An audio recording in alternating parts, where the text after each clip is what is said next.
Good evening student. आज मैं आप लोगों को टेली कॉन्फ्रेंसिंग के बारे में बताऊंगी कि आखिर ये होता क्या है। तो सबसे पहले हम इसमें ये देखते हैं कि टेली कॉन्फ्रेंसिंग या दूर संवाद प्रणाली को हम एक ऐसी संवाद प्रणाली के रूप में परिभाषित कर सकते हैं जिसमें दो या दो से अधिक व्यक्ति किन्हीं दो या दो से अधिक स्थानों पर बैठे हुए किसी इलेक्ट्रॉनिक माध्यम की सहायता से उसी प्रकार का सामूहिक संप्रेषण, संवाद, संभाषण और अंतःक्रिया करने में सक्षम होते हैं जैसे कि वो एक दूसरे के आमने सामने बैठकर परंपरागत संवाद या संभाषण प्रणाली में करते दिखाई पड़ते हैं। एकदम मतलब जब हम क्लास के अंदर बैठे होते हैं या हम किन्हीं लोगों के सामने बैठे होते हैं तो हम अपनी बात को वहाँ तक पहुँचा सकते हैं आमने सामने बैठ के। अब आमने सामने नहीं बैठे हैं, दूर बैठे हुए हैं, तब हम कैसे अपनी बात को पहुँचाएंगे? तो इसमें टेली कॉन्फ्रेंसिंग बहुत अहम भूमिका निभाती है और जिसमें हम लोगों से कॉन्फ्रेंस करके और अपनी बात को पहुंचा सकते हैं और उनकी बात को आसानी से सुन सकते हैं। और आज जो लॉकडाउन चल रहा है इसमें टेली कॉन्फ्रेंसिंग बहुत ही अच्छा रोल प्ले कर रही है। इसके हम प्रकारों को स्टूडेंट देख लेते हैं। तो सबसे पहले इसका जो प्रकार आता है वो ऑडियो कॉन्फ्रेंसिंग, मतलब फ़ोन के माध्यम से हमने कई लोगों को कनेक्ट करा, मर्ज किया कॉल को और कॉन्फ्रेंस कर ली, तो ये क्या है? ऑडियो कॉन्फ्रेंसिंग है। इसके बाद में आता है वीडियो कॉन्फ्रेंसिंग, मतलब वीडियो कॉन्फ्रेंसिंग के माध्यम से, जैसे जो अभी मैं कर रही हूँ ये एक वीडियो कॉन्फ्रेंसिंग है या मेरा एक मैसेज है। तो वीडियो कॉन्फ्रेंसिंग में हम वीडियो कॉल के माध्यम से लोगों से कनेक्ट होते हैं और अपनी बात को करते हैं। आजकल जो ऐप आ रहे हैं जैसे गूगल मीट है, वेबएक्स है, इन ऐप का यूज़ करके हम मीटिंग करते हैं, लोग कर रहे हैं। आजकल ये बहुत चलन में है, वेबिनार्स हो रहे हैं पूरे इन ऐप्स पे। तो ये सब वीडियो कॉन्फ्रेंसिंग का हिस्सा है। और तीसरा कंप्यूटर कॉन्फ्रेंसिंग, यानी हम ऑडियो कॉन्फ्रेंसिंग में तो सुन सकते हैं, वीडियो में देख सकते हैं, और कंप्यूटर में देखने सुनने के साथ साथ हम ये भी कर सकते हैं कि हम टेक्स्ट को रिसीव कर सकते हैं और हम भेज भी सकते हैं। सेंड और रिसीव दोनों ही चीज़ें इजीली कंप्यूटर कॉन्फ्रेंसिंग में हो सकती हैं। अब हम इसके उपयोग को देखते हैं। तो इसका जो उपयोग है स्टूडेंट, उसमें आप देखिए तो सबसे पहले इसके उपयोग में आएगा कम खर्चीला, मतलब इसमें इतना खर्चा नहीं आता है, इजीली जो है ये हो सकता है। मतलब खर्चा तो है पर कम है। लचीली प्रणाली, नेक्स्ट लचीली प्रणाली मतलब ये कि फ्लेक्सिबिलिटी इसमें होती है, कोई बाउंडेशन नहीं है कि कब करना है, यही समय है जब हम अपनी सुविधा के अनुसार से उसको कर सकते हैं। तीसरा पॉइंट आता है दूरवर्ती अधिगम में प्रभावी सहायक है के लिए।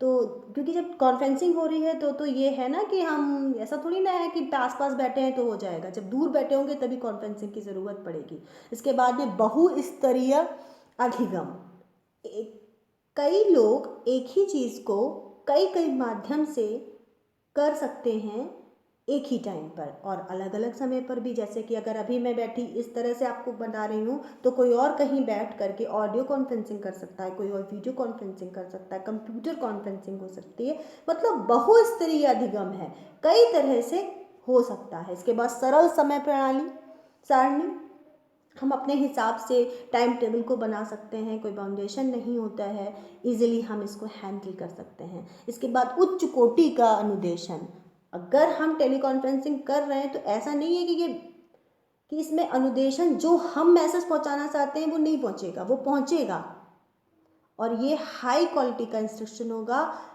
मतलब हम जैसा देना चाहते हैं वैसा लोगों तक वो पहुंच जाएगा। इसके बाद में इसकी सीमाओं को देख लेते हैं स्टूडेंट। तो सबसे पहली इसकी जो सीमा है, जब किसी चीज़ में अच्छाइयाँ होती हैं तो कुछ बुराइयाँ भी होती हैं, तो इसकी कुछ सीमाएं हैं। तो नंबर 1 पे आता है विशिष्ट ज्ञान। विशिष्ट ज्ञान मतलब इसमें जो है आपको ज्ञान की आवश्यकता होती है। अगर आपको पता नहीं है, नॉलेज नहीं है कि कैसे how to deal with conferencing, तो नहीं कर पाएंगे। तो आपको पता होना चाहिए कि कैसे इसको करते हैं। जब नेक्स्ट इसका पॉइंट आता है विशिष्ट प्रशिक्षण, जब ज्ञान तभी हम पूरा हो पाएगा जब उसका प्रशिक्षण हमको मिला हुआ होगा, ट्रेनिंग की भी आवश्यकता इसमें होती है। इसके बाद का पॉइंट आता है महंगा। महंगा मतलब भाई अगर ऑडियो है, वीडियो है या कंप्यूटर है तो ऐसा तो नहीं है ना कि वो बिल्कुल ही फ्री होगा, कुछ तो उसमें कॉस्ट आएगी। तो इसीलिए इसका ये एक ड्रॉबैक है कि ये महंगा भी है। इसके बाद स्टूडेंट हम देखते हैं सीसीटीवी। बिल्कुल, सीसीटीवी का फुल फॉर्म है क्लोज सर्किट टेलीविज़न। सीसीटीवी से आप सभी परिचित होंगे, आपने अपने कॉलेज में भी देखा होगा, आपने हॉस्पिटल्स में भी देखा होगा, आपने ऑफिस में भी देखा होगा कि कैमरे लगे होते हैं और ये लिखा होता है आप सीसीटीवी की नज़र में हैं या आप कैमरे की नज़र में हैं। तो इसकी जो स्टार्टिंग हुई थी वो सितंबर 1968 में ओलिन, न्यूयॉर्क, अमेरिका का पहला शहर था जिसमें मुख्य व्यावसायिक मंच पर वीडियो कैमरे अपराध नियंत्रित करने के उद्देश्य से लगाए गए थे। तो आइए इसके हम थोड़ा सा वर्क को समझ लेते हैं, इसकी वर्किंग को समझ लेते हैं कि ये कैसे काम करता है। तो सबसे पहले इसमें आता है कैमरा। कैमरा, यस, कैमरे से तो आप लोग परिचित ही होंगे, आपने देखा होगा कि कैमरा लगा हुआ है। तो कैमरे में क्या होता है, वो एक इनपुट डिवाइस है, मतलब जो हो रहा है वो रिकॉर्ड होता है। रिकॉर्ड किस में होता है? रिकॉर्ड होता है डीवीआर में, यानी डिजिटल वीडियो रिकॉर्डर। कोई चीज़ कैमरे ने कैप्चर करी और रिकॉर्ड हो गई डीवीआर में जा कर के, और हार्ड डिस्क नेस्ट, तो वो स्टोरेज जो हुआ वो कहाँ हुआ? हार्ड डिस्क में हुआ। और फिर आता है मॉनिटर। कैमरे में कैप्चर हुई, डीवीआर में रिकॉर्ड हुई, हार्ड डिस्क में वो स्टोर हो गई और जा करके मॉनिटर पे दिख गई। यहाँ तक तो अब ये इजी था। अब यहाँ पर ये देखिए 2 पॉइंट्स लिखे हुए हैं स्टूडेंट, तो सीसीटीवी केबल। अब सीसीटीवी केबल क्या है इसको भी हम समझ लेते हैं। तो ये जो 2 पॉइंट हैं, कैमरा और डीवीआर, तो कैमरा और डीवीआर के बीच में जो कनेक्टिविटी है वो कैसे होगी? वो होगी सीसीटीवी केबल के माध्यम से। एकदम, मतलब जो सीसीटीवी केबल है वो कैमरा और डीवीआर को कनेक्ट कर रहा है। और दूसरा मैंने यहाँ पे लिखा है वीजीए केबल, यानी वीडियोग्राफिक एरे, और एचडीएमआई केबल, यानी हाई डेफिनेशन मल्टीमीडिया इंटरफेस। फिर क्या हुआ? फिर यहाँ पे क्या हुआ स्टूडेंट कि डीवीआर से और मॉनिटर के बीच में जो कनेक्टिविटी हुई वो या तो वीजीए केबल से हुई और या फिर एचडीएमआई केबल से हुई।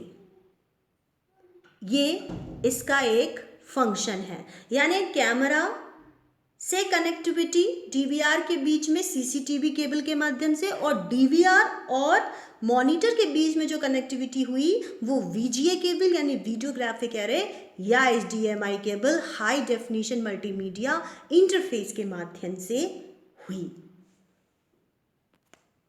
तो कुल मिलाकर के सीसीटीवी की एक वर्किंग, कैमरे ने कैप्चर किया, डीवीआर ने रिकॉर्ड किया, हार्ड डिस्क में जाके स्टोर हो गया, मॉनिटर पे जाकर के दिख गया। कैमरे से डीवीआर के बीच में कनेक्टिविटी सीसीटीवी केबल के माध्यम से हुई, इनपुट डिवाइस था, और डीवीआर से मॉनिटर के बीच में कनेक्टिविटी वीजीए केबल या एचडीएमआई केबल के माध्यम से हुई, आउटपुट डिवाइस था, और वहाँ से वो मॉनिटर पे दिखी। ये था स्टूडेंट सीसीटीवी। तो आज हमने आपको सिखाया, बोला, बताया टेली कॉन्फ्रेंसिंग और सीसीटीवी के बारे में। Thank you student.